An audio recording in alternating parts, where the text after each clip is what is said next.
আমি টং দোকানে চা খেতে পছন্দ করি, কারণ কি একবার চট্টগ্রামের 5 স্টার রেডিসন ব্লুতে আমি চা খাওয়ার জন্য গিয়েছিলাম। এক কাপ চার মূল্য হয়েছে 380 টাকা। আমি বললাম টং দোকানে যেটা খায় সেম খাওয়াই, এত দাম কেন? বলে হুজুর এসি বিল, চলন্ত সিঁড়ি বিল, আবার আপনার ভিআইপি রেস্টুরেন্ট না ওটার বিল আছে, ওইটার বিল আছে, চামচ দিয়ে টন টন করে 2-3টে বাড়ি দিয়েছেন, ওনার বিলটা চার ভিতরে ঢুকে গিয়েছে।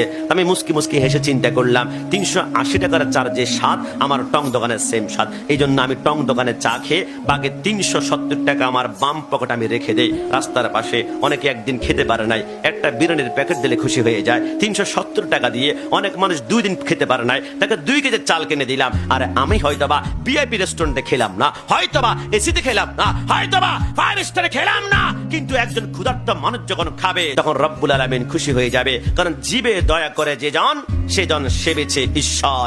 কোন বান্দাকে খাওয়ানো, ক্ষুধার্তকে খাওয়ানো মানে হচ্ছে আল্লাহকে খাওয়ানো।